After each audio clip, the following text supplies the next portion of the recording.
अस्सलाम वालेकुम नाजरीन, उम्मीद है कि आप खैरियत से होंगे और सियासी ड्रामाबाजियाँ एंजॉय कर रहे होंगे। इसमें कोई शक नहीं है कि मुल्क बहरान का शिकार है, मगर जिन लोगों ने इस मुल्क से फ़ायदे उठाए हैं, जो कि यहाँ के हुक्मरान हैं, जिन्होंने मज़े किए हैं, जिन्होंने जायदादें बनाई हैं, जिन्होंने पार्टियाँ खड़ी की हैं, जिनको प्रोटोकॉल मिलता है, उनको अवाम या अवामी मसाइल और पाकिस्तान की सलामती और मुस्तक़बिल के बारे में शायद उस तरीक़े का इदराक नहीं हो रहा जितना कि होना चाहिए, या जो कि इस मुल्क का, इस वतन का उन लोगों पर बनता है एक हक़।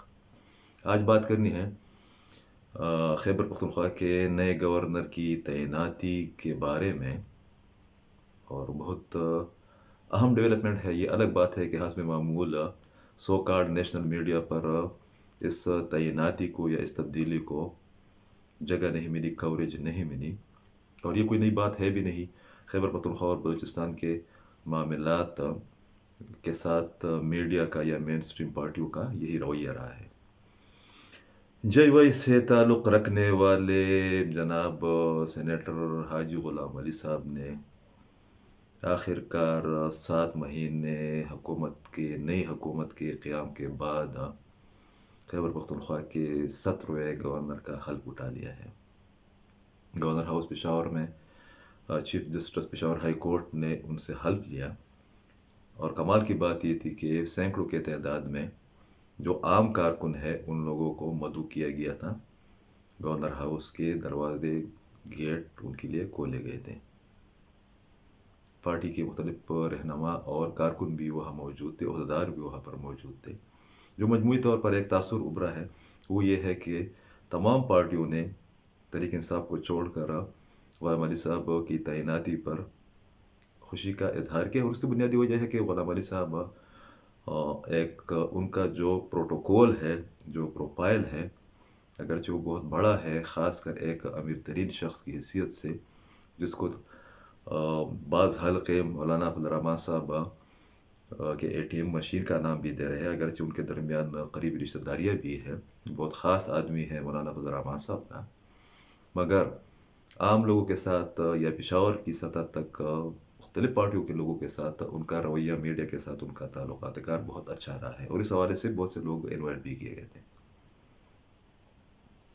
जो अहम इशू है, या जो एक बुरा पैगाम किया है, वो ये है कि खैबर पख्तूनख्वा के वज़ीर आला जो कि चीफ एग्जीक्यूटिव होते हैं, महमूद खान साहब ने हस्ब तवक्को दावत के बावजूद इस इवेंट में या तकरीबी हलबर्दारी में शिरकत नहीं की है, जो कि बुरी बात है। इससे पहले जब इस किस्म की इवेंट्स होती रही है, तो जो भी वज़ीर आला हुआ करता था वो सियासी इख्तिलाफात से बालातर होकर इस किस्म की इवेंट में शिरकत करते थे, मगर ये एजाज़ भी माशाअल्लाह स्वात खान को, महमूद खान साहब को और उनकी लीडर इमरान खान साहब को हासिल हुआ।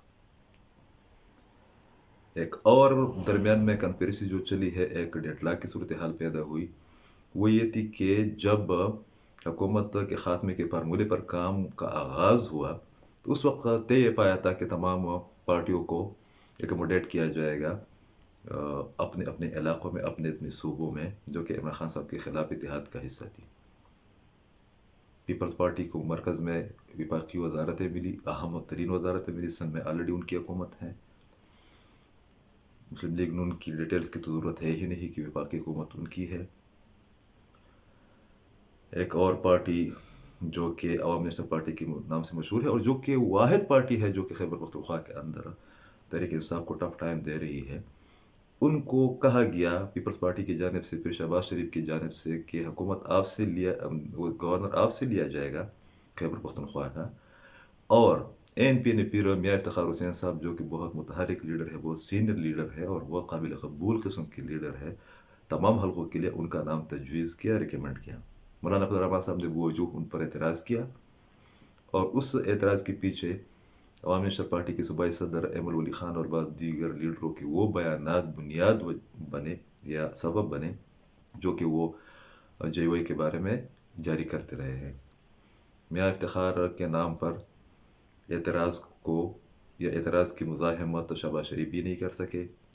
पीपल पार्टी जरदारी साहब आखिर तक कोशिश करते रहे कि NP को ये ओहदा मिल जाए, मगर काम नहीं बना, और आखिरकार मौलाना अब्दुल रहमान साहब ने اپنے امیدوار اور اپنے سمدی کو حاجی غلام علی صاحب کو گورنر بنا کر ہی دم لیا. اس کو سیاسی حوالے سے یا نمائندگی پارٹیوں کی نمائندگی کے حوالے سے کوئی اچھا پیغام نہیں سمجھا جا رہا. مگر ایک اور بات جس پر بات بہت کرنا ضروری ہے وہ یہ ہے کہ اس وقت لگ یہ رہا ہے کہ جے یو آئی کو جتنے بھی اہم عہدے ملے ہیں وہ مولانا عبد الرحمان صاحب اور ان کے خاندان کو ملے ہیں.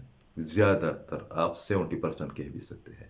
اور یہی وہ بات ہے جس کے بارے میں بعض تجزیہ کار یا سیاسی ماہرین کہتے ہیں کہ پاکستان کے اندر خاص کر پشتون بیلٹ کے اندر پارٹیاں لیفٹ کی ہو یا رائٹ کی ہو، یہاں پر شخصیت پرستی اور عقیدت پرستی کا جو رجحان ہے یہ بہت خطرناک ہے. اور شاید یہی وجہ ہے کہ تحریک انصاف میں عام لوگ چلے گئے ہیں اور وہ سیاست اور وزارت کر رہے ہیں. مثال کے طور پر مولانا عبد الرحمان صاحب 80s سے اس پارٹی کے سربراہ ہے. کسی نے بھی ان کو ٹچ کرنے کی کوشش نہیں کی. اگر ٹچ کرنے کی چیلنج کرنے کی کوشش کی تو ان کا انجام مولانا شیرانی اور باقی لوگوں کی طرح ہو گیا. وہ ڈیٹیلز میں نہیں جاتا اس میں. اب یہ ہے کہ مولانا عبد الرحمان صاحب کے ایک بھائی عطا الرحمان صاحب وہ سینیٹر ہیں. مولانا عبد الرحمان صاحب پارٹی کی لیڈر، اہم عہدوں پر مراجمان رہے، اپوزیشن لیڈر بھی رہے ہیں. اب بھی ان کے ساتھ تمام مراعات جو ہے وہ ان کو موجود ہے. آپ نے دیکھا بھی کہ پاکستانی ایئر فورس کے ایک طیارے میں انہوں نے سن کا دورہ بھی کیا. لطف الرحمان صاحب ہیں، ان کے بھائی ہے، وہ ایم پی اے ہے اور اس سے پہلے خیبر پختونخوا اسمبلی میں اپوزیشن لیڈر بھی رہے ہیں. اسد محمود صاحب جو مولانا عبد الرحمان صاحب کے صاحبزادے ہیں وہ وفاقی وزیر ہیں. ایک سالی ہے ریحانہ یاسمین صاحبہ، وہ ایم پی اے ہے خیبر پختونخوا اسمبلی میں. غلام علی صاحب جو سمدی ہے وہ گورنر بن گئے. اور یہ بھی آپ کو پتہ ہے کہ جو پشاور کے میئر ہیں زبیر علی صاحب، وہ مولانا عبد الرحمان صاحب کے بہاف پر یا ان کی پارٹی کے بہاف پر، جو کہ غلام علی صاحب کا بیٹا ہے، وہ میئر ہے پشاور کی. اس صورتحال میں جب کہ عوامی نیشنل پارٹی اور قومی وطن پارٹی جو کہ دونوں حکومتی اتحاد کا حصہ ہیں، وہ ایکس پارٹا کے حوالے سے یا بلوچستان کے حوالے سے، اسی طرح پیپل پارٹی ان کا اپنا نظریہ ہے. اور مرجر کے حوالے سے یا بلوچستان کے حوالے سے یا افغانستان کے معاملات سے، وار اینڈ ٹیرر کے حوالے سے، ملیٹنسی کے حوالے سے، طالبان کے ساتھ تعلقات کار کے حوالے سے جے یو آئی کا نقطہ نظر بالکل الگ ہے.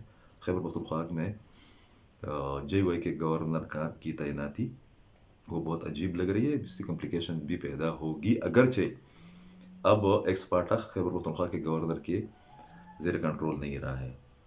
یہ بھی ایک پیغام دیا گیا اس تعیناتی سے کہ سیاست میں جو رشتہ داریاں ہے وہ بہت اہمیت رکھتی ہے، اور سیاست میں جن کے پاس دولت ہوتی ہے ان کی بھی بڑی اہمیت ہوتی ہے.